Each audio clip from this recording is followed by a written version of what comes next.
I'm really pleased to be able to bring on the stage now our global chairman and CEO, Miles Young, who flew to the UK yesterday, flew back this morning just so he could be here to wrap up today and give you a little perspective. He's a fierce supporter of digital, of innovation, and we're lucky to have him with us. So please welcome Miles. Thanks for making it. Thank you. Thank you so much, Carla.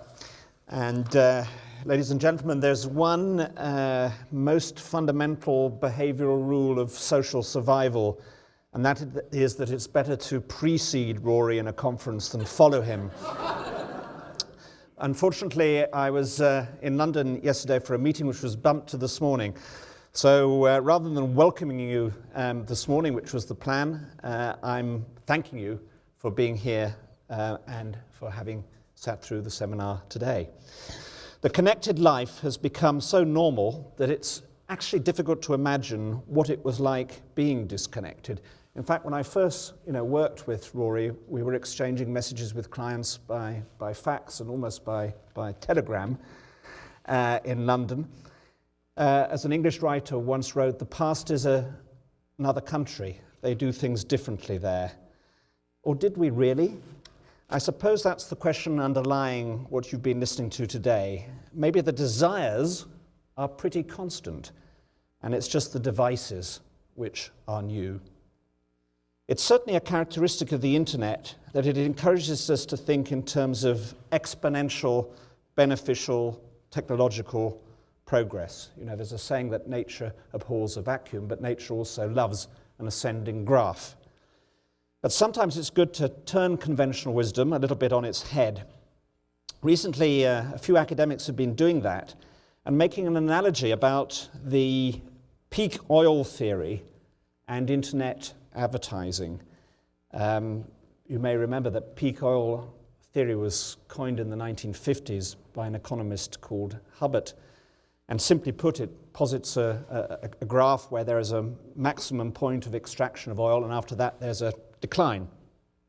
So the analogy is that the same thing might happen with internet advertising. And by internet advertising, one means really internet advertising, banners and so on, classic internet advertising. There are some signs that there is a point where value is beginning to diminish. Decreasing responses, particularly from the younger internet user, precisely the future. Growth of ad blocking, saturation effect, density effect, and so on.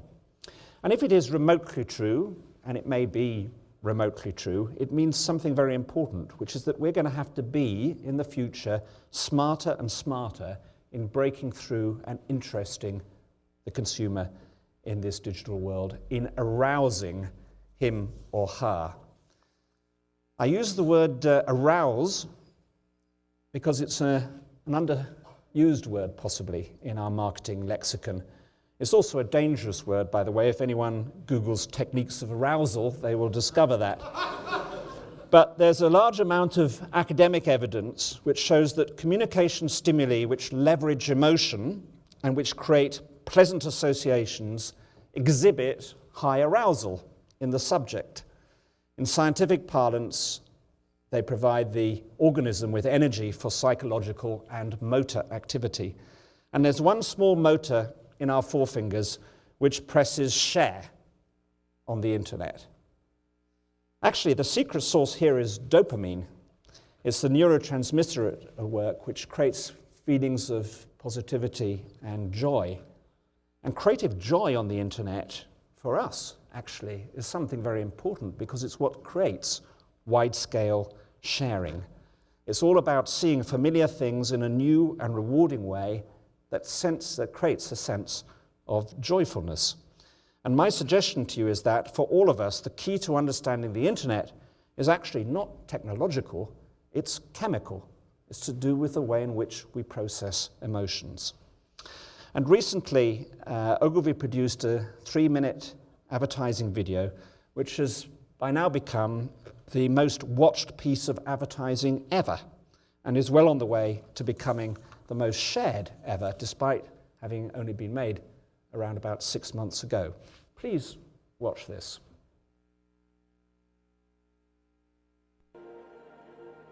I'm a forensic artist. Worked for the San Jose Police Department from 1995 to 2011.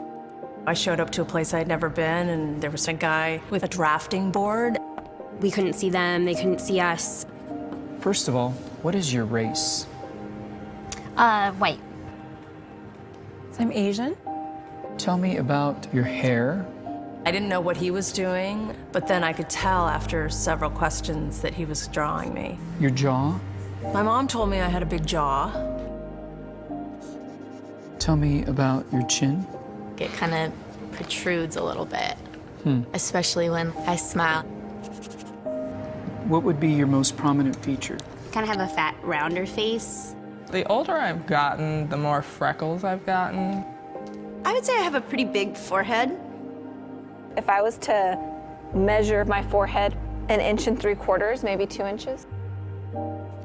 Once I get a sketch, I say thank you very much, and then they leave. I don't see them. All I had been told before the sketch was to get friendly with this other woman, Chloe. Today I'm going to ask you some questions about a person you met earlier, and I'm going to ask you some general questions about their face. She was thin, so you could see her cheekbones. And her chin, it was a nice, thin chin.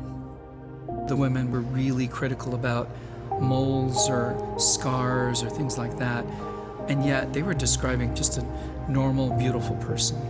She had nice eyes. They lit up when she spoke. She had very full lips, with really nice teeth. She had a beautiful smile, great personality. Short. Short. Yeah, cute nose. She had blue eyes, very nice blue eyes.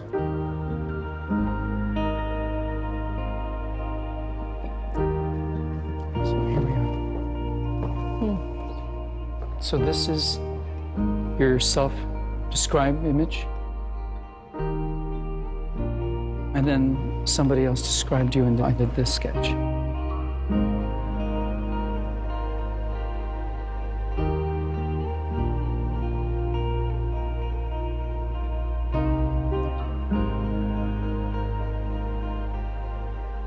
I have this whole thing about having dark circles and crow's feet around my eyes, and that was not part of the sketch at all that the stranger did. The stranger's was a little more like gentle.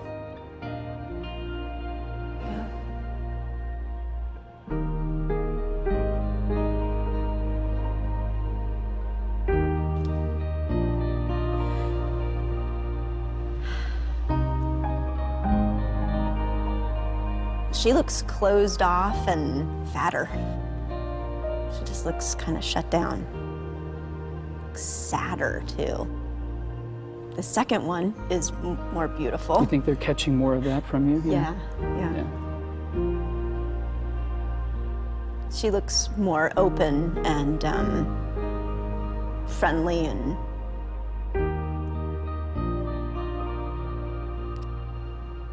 happy. I've come a long way in how I see myself, but I think I still have some way to go.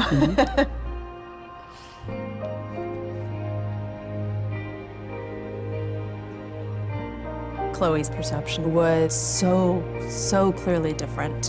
Her picture looked like somebody I thought I would want to talk to and be friends with, like a happy, light, much younger, much brighter person. I have some work to do on myself.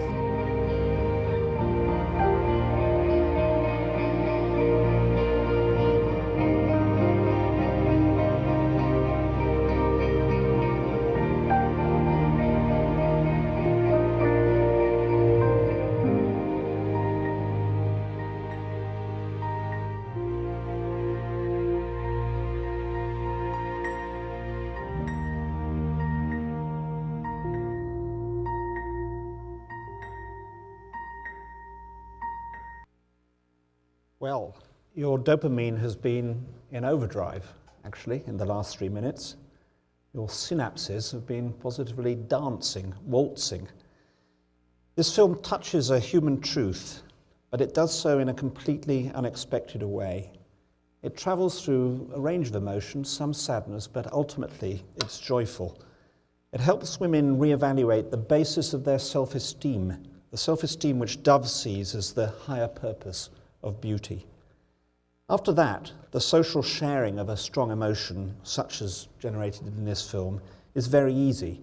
It becomes something which in the jargon of scientists is called a self-repletion tool. Simply, it makes you feel better to share it with someone else. That is why we share, and it's all to do with desires. Yes, devices have changed the world.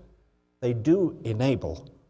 But I hope that this Verge and the memory of this film and the debates which have happened here today reinforce that as brand builders, it is the human and emotional factors in which we find the real dividends of the connected life. Thank you so much for being here, and thank you to everyone who's arranged this seminar today. Thank you.